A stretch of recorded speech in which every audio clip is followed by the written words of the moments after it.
They took everything, so I took them all down, posted to r/true off my chest. They say blood is thicker than water. But when your bloodline has spent years slicing you open with a smile, that saying starts to rot in your throat. I never planned on revenge. Not in the beginning. But when the last person I trusted turned on me, and I realized my entire life had been a setup, a manipulation orchestrated by my own family, something inside me snapped. So I made a plan. Let me take you back. My name's Nathan, 33M. I grew up in a typical middle-class family in upstate New York. I had an older brother, Jason, who was always the golden child, football star, honors student, my parents' pride and joy. And then there was me, the quiet one, the fixer, the afterthought. Our parents, Linda and Paul, weren't monsters. They just treated love like it was a currency, and Jason always had more in his account than I did. Even when I got a full scholarship to a top engineering school, they didn't come to my graduation. Your brother's engagement party is the same day, Mom said. You'll understand when you have your own family. I didn't understand. I still don't. Things got worse after college. I got a great job, moved to Boston, and started sending money back home. For emergencies. The car broke down. The mortgage was behind. Jason needed help with his new business. I was always the backup plan, and I played my part, quietly, willingly, because I believed, deep down, that maybe love could be earned.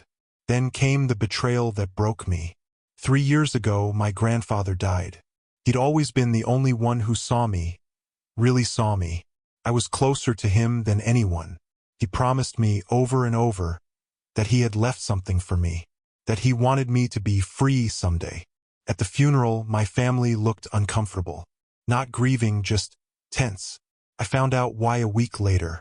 My grandfather's entire estate, his land, the house, his investments, was left to Jason. Nothing for me. Not even a letter. I was stunned, confused, angry. I confronted Jason, and he laughed. Grandpa said you never really needed it. He wanted to reward drive and success. Drive? Success? I was the only one working a full-time job. Jason had filed for bankruptcy twice by then. I didn't believe it. Something was wrong. But when I asked to see the will, my mother said, "Don't cause problems, Nathan. It's already been settled legally." And that's when the silence began. I was cut out of every family event. Birthdays, Christmas, even Jason's child being born, I wasn't invited. The calls stopped. The texts stopped. Until last year. Jason's successful business had collapsed. Again. My parents reached out, said he needed help, and so did they. They asked if I could co-sign a loan. That was the final insult. They discarded me like trash. And now that their golden child's empire was crumbling, they expected me to clean up the mess again. So I said no. But I didn't just walk away this time. This time, I started digging. And what I found was a rot so deep, it made me question everything I'd ever known. My grandfather's will? Forged. An old neighbor, a retired lawyer, remembered my grandfather saying he had left something special for me. That lawyer helped me pull the probate documents. The handwriting? Not my grandfather's. The signatures? Witnessed by my mother's cousin and Jason's best friend. I kept digging. Turns out my grandfather had dementia in his final months, and had no capacity to change his will. But a new one was suddenly found days after his death, signed in shaky, inconsistent script. I had enough evidence to start a civil suit. But I didn't want money anymore. I wanted them to feel what I felt. So I created a plan, patient, methodical, and surgical. I would unravel them, piece by piece, and watch them eat each other alive. I've already set things in motion. My brother thinks I've agreed to help fund his new company, a startup built on shady crypto deals and fake investor portfolios. My parents? They believe I've forgiven them and am coming home for Thanksgiving. What they don't know is that I've recorded every phone call, every manipulated conversation, and every email they've sent me in the past 6 months. I've traced every shady financial move they've made, from asset transfers to real estate scams under Jason's name that are still in my grandfather's name illegally. I've built a case file so complete that the IRS, SEC, and state attorney's office would have a field day. The only thing left is to pull the trigger. I'll post update 1 when the first domino falls. Let's see how fast a family that built itself on lies crumbles when the truth finally gets a voice. Update 1. The first domino fell, and it hit harder than I expected. Posted to our /true off my chest, 10 days after original post. Started. I've pulled the first thread, and the fabric of my family is already tearing apart faster than I expected. Let me walk you through what happened, because I still feel like I'm watching a movie I've secretly written the script for. The setup. Jason has always wanted to be the next tech mogul, even though he couldn't write a line of code to save his life. His latest scam? A crypto-based property investment platform called BitBrick. Don't laugh, it's real. He pitched it as Airbnb meets blockchain meets real estate equity trading. It was built on lies, faked beta testers, made-up endorsements, and ghost investors who never existed. He begged me to invest. I said yes, but only if I could bring in a few investor friends of my own. Those friends? They were 2 former colleagues from Boston. One's now a forensic accountant, the other a compliance officer for a venture firm. Both agreed to pose as private investors, using alias accounts I created for them, Marcus Kingsley and Laura Winton. We scheduled a pitch meeting on Zoom. Jason, cocky as ever, laid out his whole plan in a 45-slide PowerPoint. My friends asked polite but pointed questions about real assets, proof of ownership, and SEC compliance. Jason bluffed through it all, even admitted they had some creative structuring to minimize tax visibility. That was recorded. After the meeting, Laura, my friend, asked for full documentation before wiring the fake $250,000. Jason sent it over within an hour. That's how desperate he was. What he sent: falsified IRS forms, or a doctored appraisal document for a property my grandfather used to own, which is still legally under the estate's name. A name Jason shouldn't be using. A fake SEC exemption letter with the signature of a real agent but altered. That alone could get him indicted. The hit: I compiled everything. Every document. Every shady conversation. Every phone call. I tied it together with a neat legal summary and sent it to 3 places. 1. The IRS with full documentation of tax fraud and unreported income on Jason's part, including properties he tried to claim as personal assets. 2. The SEC with the forged filings and evidence of attempted securities fraud using BitBrick. 3. The Office of the State Attorney General because forging a will? Yeah, that's criminal. But the real kicker? I CC'd one more person, Amanda Lewis, Jason's wife. Why? Because Jason has been siphoning money from their joint account into his shell companies. I had records. He moved nearly $90,000 of Amanda's inheritance from her father, which was supposed to be used for their daughter's college fund, into his crypto scheme. She had no idea. You want to know what betrayal feels like? Jason's about to find out from both ends. The fallout so far.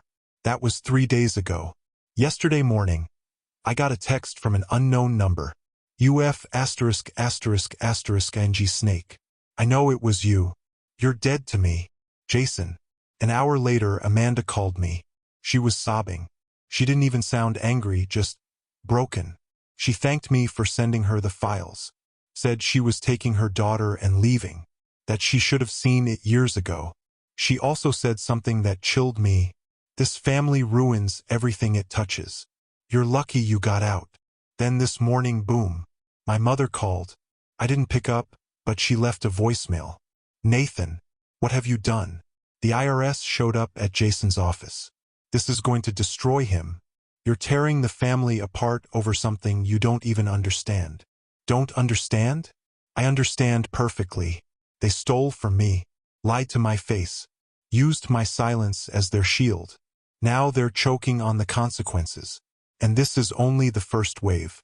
The investigation into the forged will is still in progress.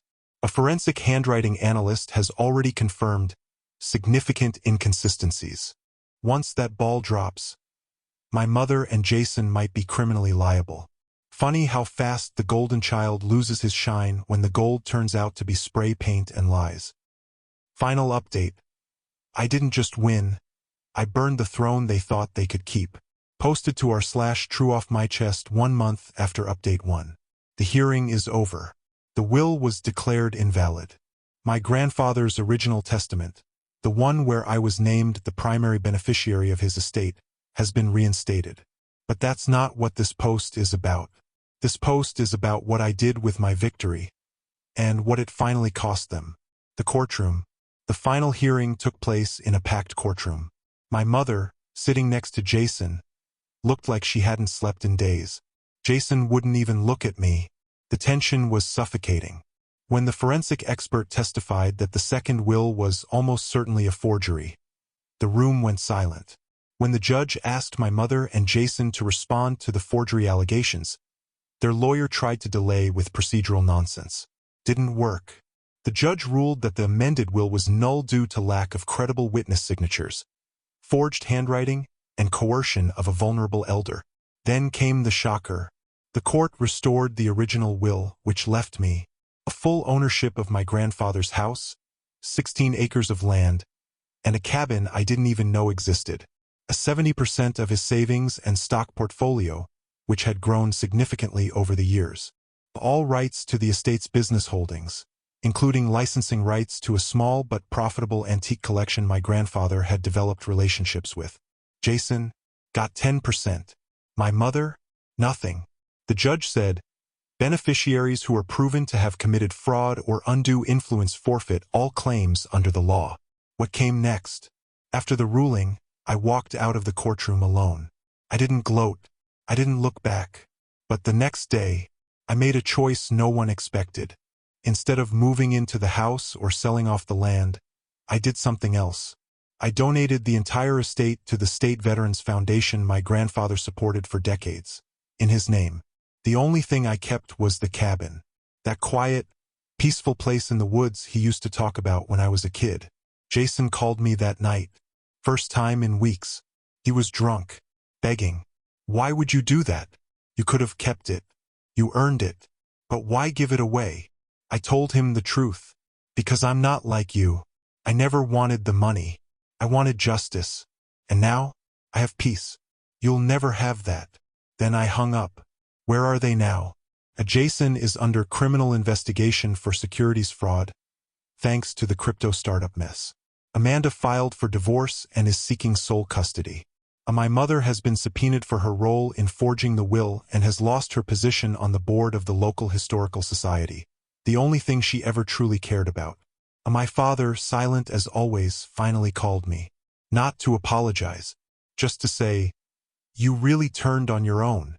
I told him, no, I just finally turned toward myself. My final move.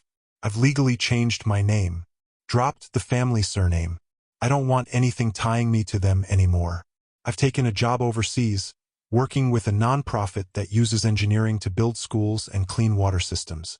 It's quiet work, honest work, the kind of work my grandfather would have respected. I won't be coming back. Not to the town, not to the past. Not to them. To anyone out there who thinks they're trapped in the role their family forced them into, the scapegoat, the fixer, the backup plan, hear me, you are not who they say you are. They used my silence as their shield for years. But the moment I spoke, everything collapsed. Sometimes revenge isn't about destruction. Sometimes it's about clarity. I didn't burn the bridge. I built a new road and I never looked back. Thanks for reading, Reddit. And if any of my family ever finds this post, just know, you taught me everything I needed to know by showing me who never to become. Thank you for stepping into another tale with me. Every story unlocks a different world, and I'm glad you were here for the journey. If you enjoyed the story, don't forget to like, share, and subscribe to my stories Unchained, where every ending is just the beginning of another adventure. Until next time, keep your mind open and your heart ready for the next story, Unchained.